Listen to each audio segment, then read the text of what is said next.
Hello and welcome to another episode of Cake Fight Presents The Making of Kaleidoscope. I'm writer, director, producer Paige Feldman. And this week, as every week, I'm taking you inside my process of making my debut feature film. We're going from idea to premiere in real time.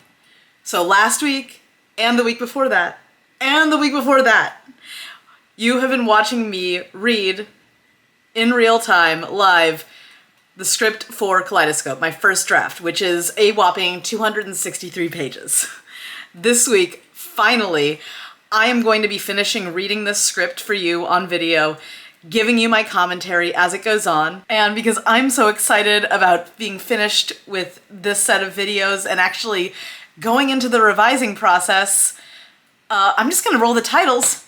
You'll jump right in at page 200, and I'll see you periodically throughout the reading and then again at the end of the video. So enjoy my reactions and the bits of the script that I am willing to share, because most of it is a mess.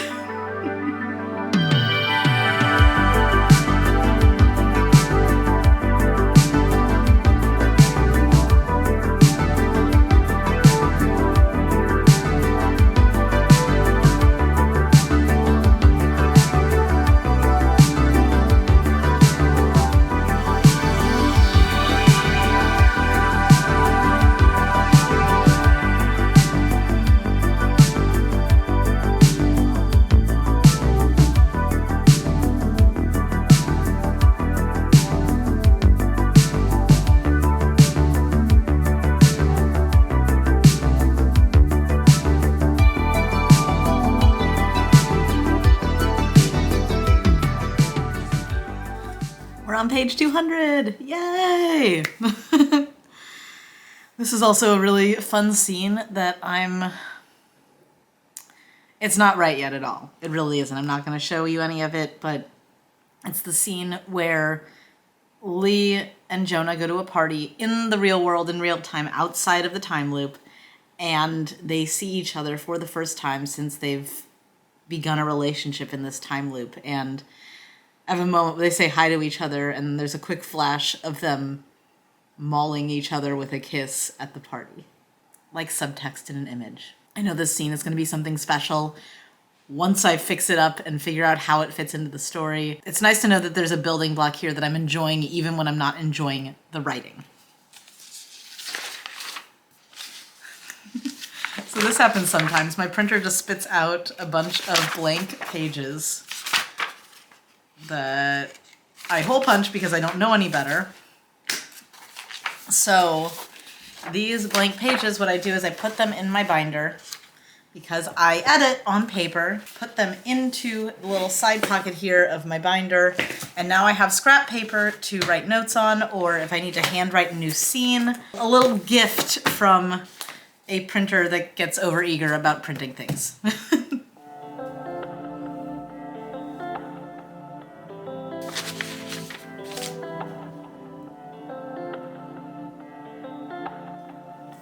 And we're back with more about should I kill off Devon or not? In this scene at the party that Lee and Jonah go to in real time, Devon obviously is there too. There is a moment here where Lee stands up to everybody because they're poking fun at Jonah. Jonah's taking it good-naturedly. This is the usual deal. He's like the court jester of the group. Lee yells at everyone, and Devon is included in everyone. Devon makes jokes about how Jonah is, knows a little bit about everything, but a whole lot of nothing about some things. And kind of a jerk, but like well-meaning jerk. I'm sure y'all know people like that who are like, oh, you're annoying and you're kind of mean, but you're not otherwise objectionable and other people seem to like you, so we'll keep you in our friend group, whatever. And Lee stands up for Jonah and says, Jonah is so smart and talented, and he works hard. Do you know how hard it is to keep up a smile when sometimes it's all you can do to not cry?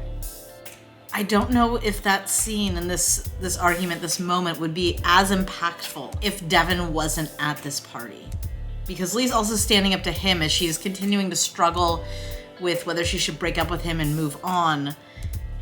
So not having Devon there, I think we would lose a layer of this party and this scene, and this moment. Because even though this scene, like I was saying, is not in a great position, this moment and this little bloop of the scene is something I really enjoy.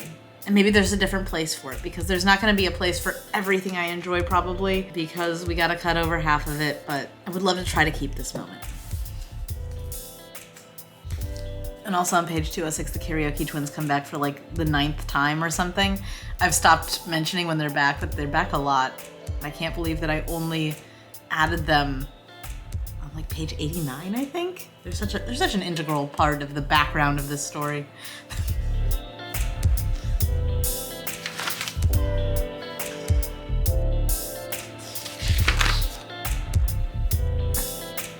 Page 210, we have our first sex scene.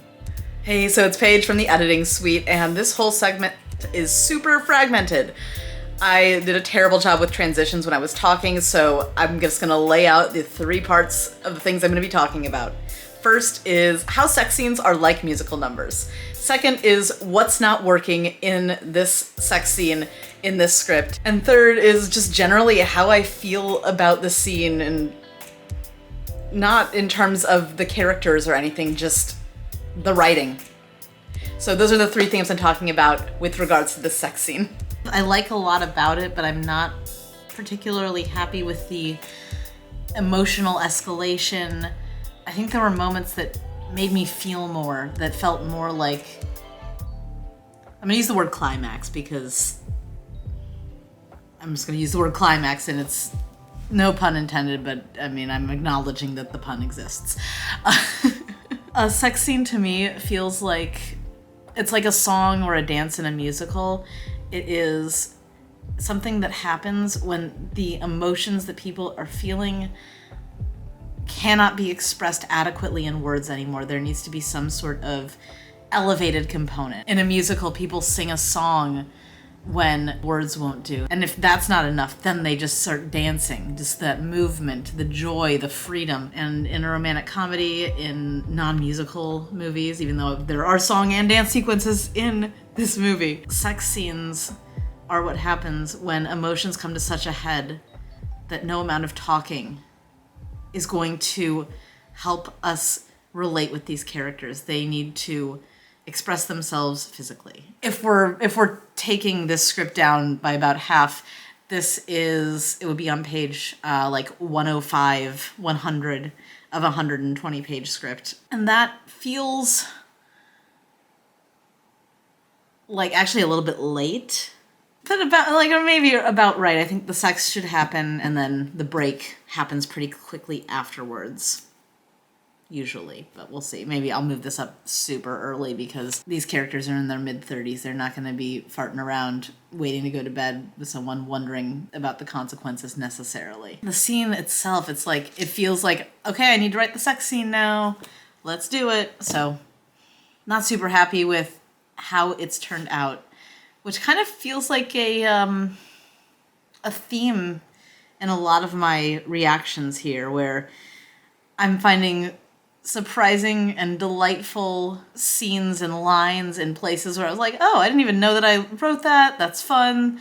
That's cute. But then these very pivotal moments, it's like, all right, well, that scene happened and I guess I wrote it down and we're moving on. In the rewrite, really hone in on these emotional escalations and climaxes, especially with the sex scenes.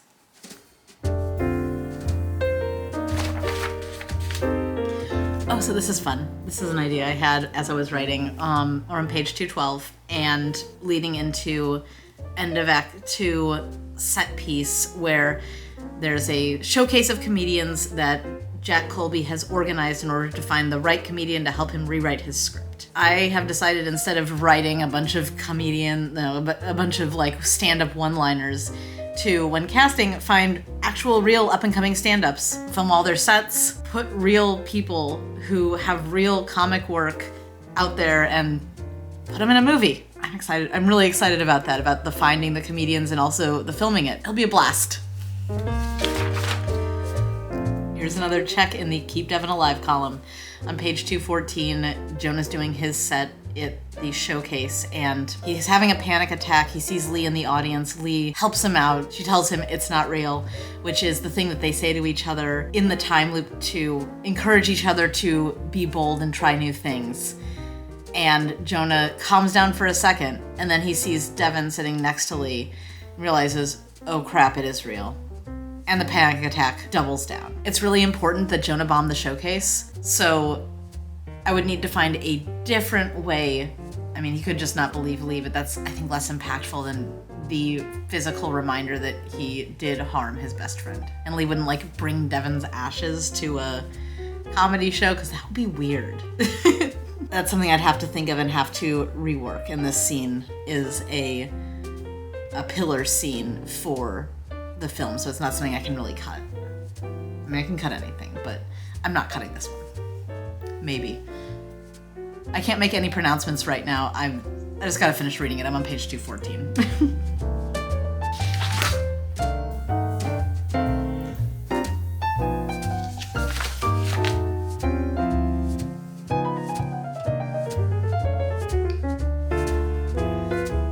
I'm on page 222 right now, and Jonah is basically stating my theme of this film.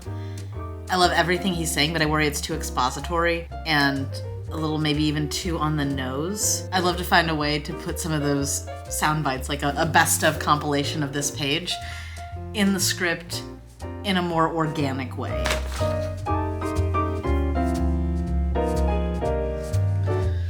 on page 224, I have no idea what the heck I meant at the bottom. This line from Jonah. So Lee and Jonah are talking about what would have happened if they actually had managed to fix things via the time loop. And by fix things, I mean stop the accident, make as if that night never happened, have their perfect lives now. And so Jonah says, me, I would have had a comedy career that would stall out because I couldn't find ease in my body to get on stage, because for me, stopping that night would be stopping all this trouble in the first place. Y'all, I don't even know what that means. I don't know what I was trying to say. I don't know if there's a typo. I know that I was, recovering from COVID when I wrote this, but things have made sense mostly as I've been reading this line. I don't know what the heck I was thinking. It's bizarre. It's bizarre.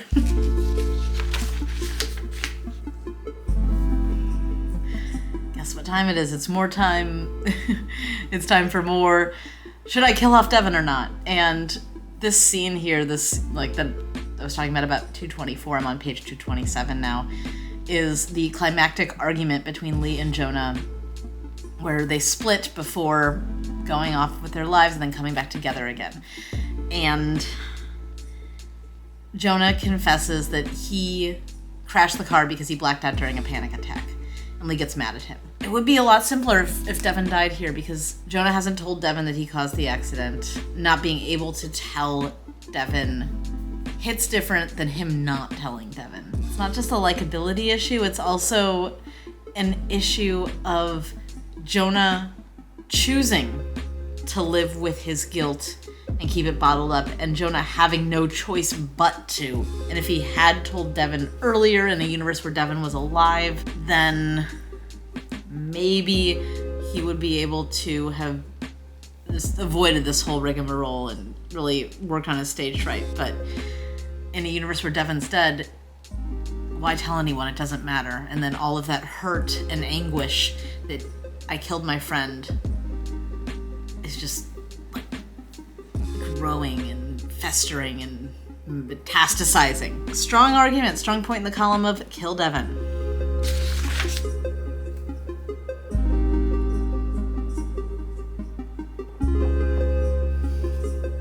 Here's more of my purple prose. I'm just proud of this one. Page 229. Lee and Jonah have finished their argument. It's come to a climax. No pun intended. Jonah, choose me what? Or nothing. We don't know each other here. Here meaning the real world, not the time loop. None of that was real. They're both on the verge of angry tears, confused and alone. They're both standing, breathing hard, staring at each other. Lee makes the first move, a stride. Jonah follows. They're going to angry fuck out on the vista as the sun rises, until Jonah holds his fingers up.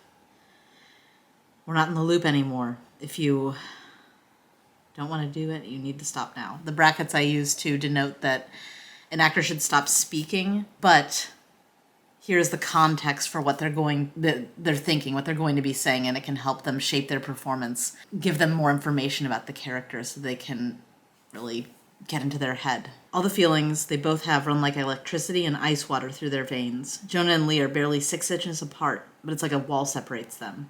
Lee looks like she wants to slap him, but she doesn't. She's on the verge of both violence and despair.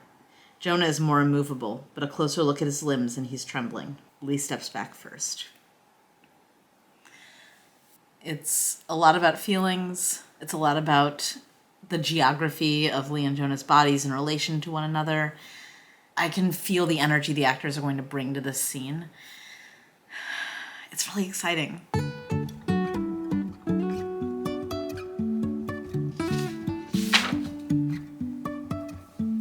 Life is a winding road. I'm on page 236. Lee and Devon are having an argument. They're going to finally break up. I'm just like really bored with this scene. Really, really bored. I guess that's another plus in the Kill Devon column. But 236 means I have less than 30 pages to go to read this thing. This is like the length of a freaking novel.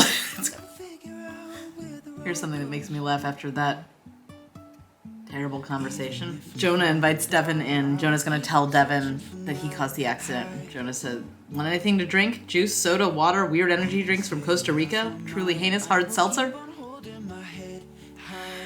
I just enjoy the assortment of beverages that Jonah has listed off.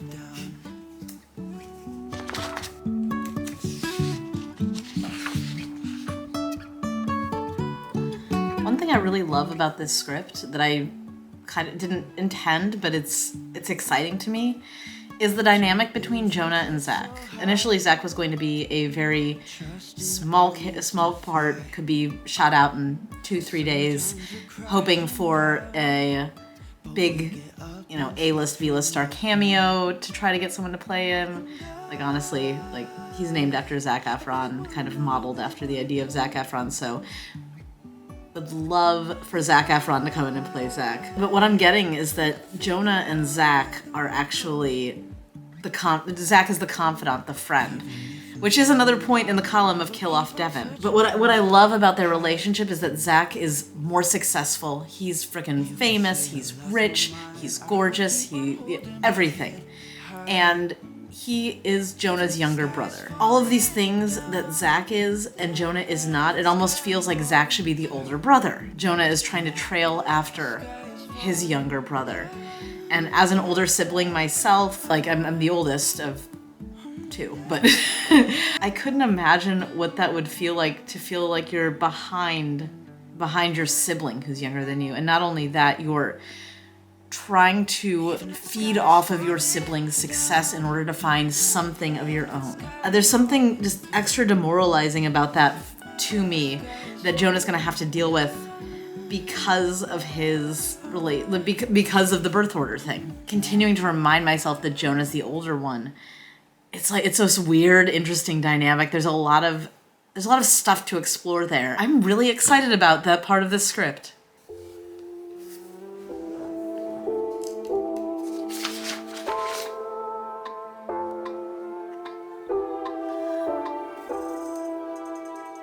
Page 249. I got some goosebumps again. Let's see if I can make it focus. Focus on the goosebumps. Okay, I can't see it. This is the moment where Lee is about to leave on her trip around the world to take photographs for 3 months, and Jonah is putting on his own comedy show where he's going to tell his own jokes, and he's not thinking about what other people are thinking about. And Lee is on her way to the airport, sees a painted lady butterfly in the bushes, and is like, screw it. She turns around and she goes to Jonah's comedy show. I love a good chase through the streets moment.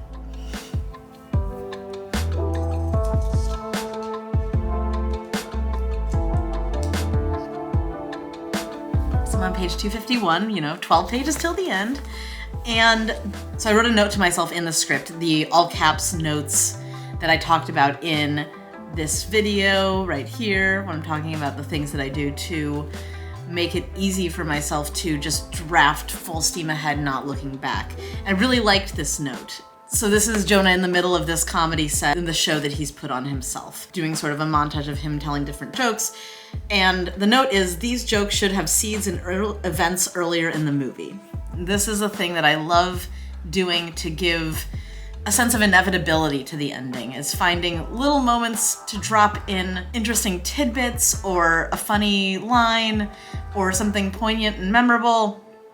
And then at the end, having callbacks to these things, or making it so that people hear a joke and think, oh yeah, he talked about that earlier, or oh wow, you know, like that means so much because they both said this thing 30 minutes in, and it adds a lot of depth. And so I love this note that I need to find ways to show Jonah's joke writing process through, maybe he hears something and he writes it down, and that's a joke here, or maybe Lee says something and he says something back and that's not quite right, but then he does work on it and you find the better punchline there. So this is, the joke writing of this script is going to be a whole beast for myself anyway, because I'm not a big joke writer. I'm more of a situational comedy writer, but I'm writing comedian, gotta have some stand-up, gotta have jokes. So this note is a great reminder to myself to create a situation where this set feels like the inevitable conclusion of Jonah's arc within this story.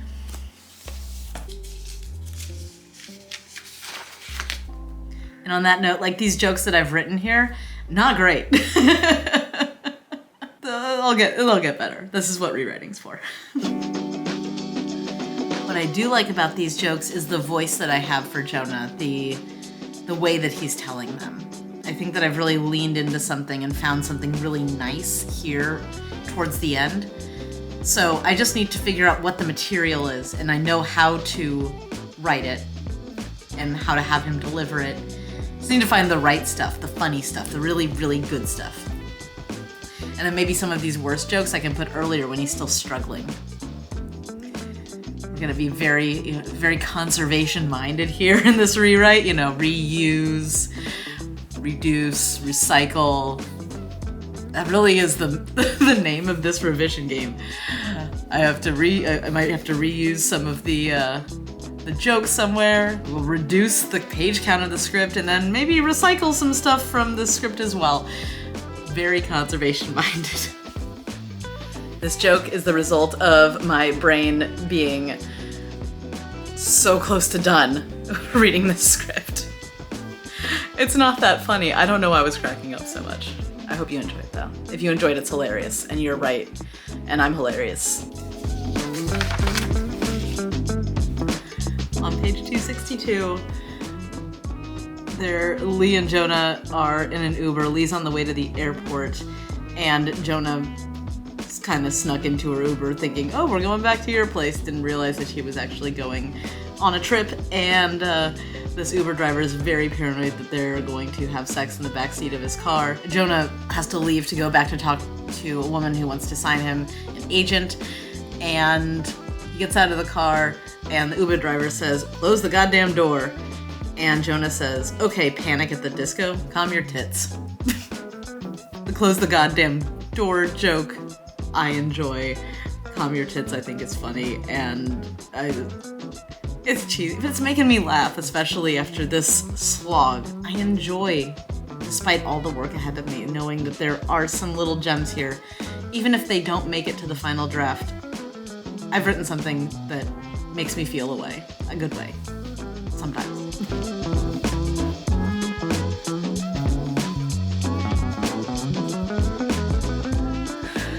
Fade to black. Guys, I did it. I read, you didn't read it. I wouldn't ask you to read it. Read all 263 pages of this first draft of Kaleidoscope. There's some good stuff in here, there's some not so good stuff in here, and there are some questions I have, namely, should I kill Devon? And I'm gonna put the final tally up now. So I'm gonna interrupt my past self here to bring us back to the present, or I guess, in your case, the more recent past. Look at me, making a time loop movie and getting all philosophical about time. Anyway, I now know the final count of the pros and cons list as far as whether I should kill off Devon. And final tally is there are 6 pros in the pro column, but 7 cons. And that cons slightly outweighing the pros sort of aligns with my feelings on the matter.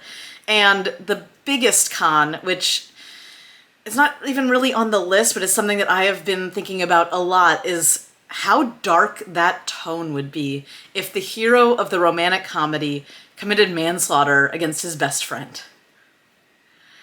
That's a huge challenge to make it funny, to make it sweet, to make you want to root for this guy when he's dealing with so much trauma. And him even being able to get over the trauma would be something entirely. That's a whole movie in and of itself. No, I don't think I can kill Devon. And the other thing is that the pros column in terms of killing him are basically just excuses for me to not have to deal with aspects of his character that aren't working, like the fact that his scenes are boring, or that he and Jonah don't have a strong relationship. I mean, these are things that can be fixed in a rewrite. Tonal issues based on a concept, that's not something that can be fixed in a rewrite. That's a whole new story that needs to happen. So, Devon, you're saved, you're alive. Now that I have finished this read-through of this 263-page behemoth of a script, it's time to dive into those challenges, including the ones regarding Devon's character, head on. So next week, we are going to start the revision process, and we're going to start it off with a bang. I am finally, and I'm so excited about this, going to be able to introduce you to my favorite script analysis tool. This is something that I used and developed when I was a development executive to help other writers find problem areas in their scripts and fine-tune them. And it's a spreadsheet called a mood analysis, and we'll get into it all next week. But basically, it helps you see your script from a bird's eye view and find ways to address notes that seem almost unaddressable. Things like fixing tone, fixing pacing, figuring out whether a scene has a greater purpose within the architecture of the script, or if it's more of a vanity scene currently. We'll get into all of that next week when I put Kaleidoscope through the ringer of this mood analysis. Hit subscribe if you haven't already, because you definitely don't want to miss this. And I hope that my reading through this script, this entire 4-part series, helped you. Whether it helped you feel less alone about kind of hating your work, or kind of loving parts of it, surprisingly. Or if it just showed you that you never want to write a 263-page draft. Like, I feel that. I never wanted to write one either, but here we are. Again, thank you all so much for watching, and I will see you next week for more of the Making of Kaleidoscope. Things have made sense mostly as I've been reading. This line, it's bizarre. It's bizarre.